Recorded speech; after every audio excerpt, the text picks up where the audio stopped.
നമസ്കാരം. ഋഷിപ്രോക്തം ചാനലിലെ ഇന്നത്തെ വീഡിയോയിലേക്ക് ഏവർക്കും ഹൃദ്യമായ സ്വാഗതം. മഹാശനി മാറ്റത്തെ കുറിച്ചാണ് പറയുന്നത്. ഇപ്പോൾ കുംഭം രാശിയിലാണ് ശനി നിൽക്കുന്നത്. അത് മാർച്ച് 28 വരെയാണ്. കുംഭൻ രാശിയിൽ നിന്ന് ശനി മീനം രാശിയിലേക്ക് മാർച്ച് 28 കടക്കുകയാണ്.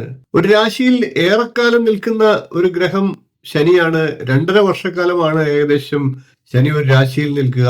ശനി സ്വക്ഷേത്രമായിട്ടുള്ള കുംഭം രാശിയിൽ നിന്ന് വിട പറയുമ്പോൾ അത് ഓരോ നക്ഷത്രക്കാർക്കും ഓരോ രാശിക്കൂറുകാർക്കും നേട്ടങ്ങളാണോ ഗുണമാണോ ഉണ്ടാകുക എന്നുള്ളതാണ് നമുക്ക് പരിശോധിക്കേണ്ടത്. ശനി സ്വന്തം രാശിയിൽ നിന്ന് സ്വാത്വിക ഗ്രഹമായിട്ടുള്ള വ്യാഴത്തിന്റെ രാശിയിലേക്കാണ് മാറുന്നത്. നല്ലത് ചെയ്യുമെന്ന് നമുക്ക് പ്രതീക്ഷിച്ചുകൊണ്ട് ഓരോ രാശിക്കൂറുകാരുടെയും അവരുടെ ഗുണദോഷങ്ങളെ നമുക്കൊന്ന് വിലയിരുത്തി നോക്കാം.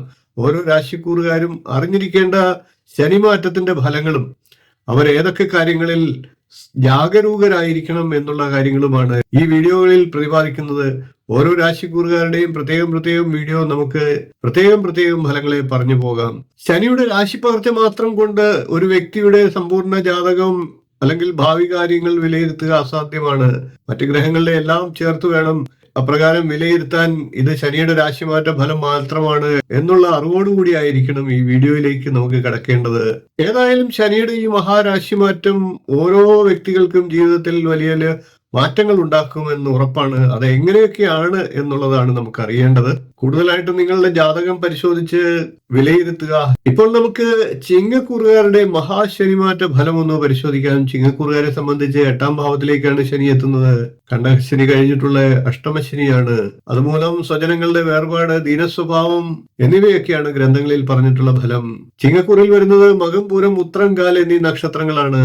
ഇനി നമുക്ക് ചിങ്ങക്കൂറുകാർ അറിഞ്ഞിരിക്കേണ്ട ശ്രദ്ധിക്കേണ്ട ചില കാര്യങ്ങളെ ഒന്ന് പ്രതിപാദിച്ചു പോകാം.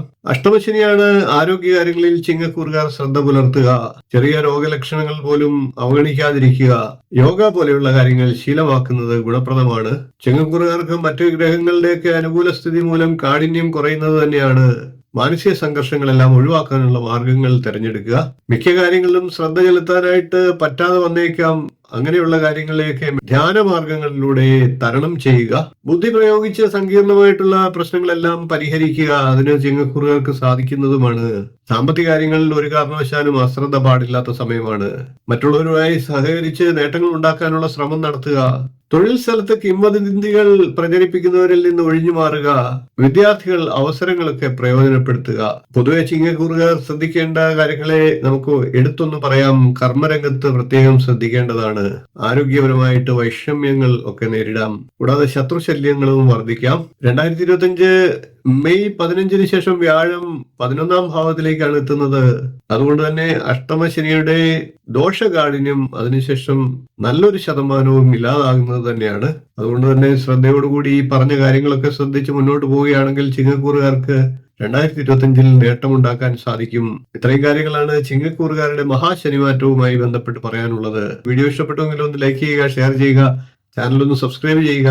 ഇനിയും ഇതുപോലുള്ള നല്ല വിഷയങ്ങളുമായി നമുക്ക് വീണ്ടും കാണാം. നന്ദി, നമസ്കാരം, ശുഭദിനം.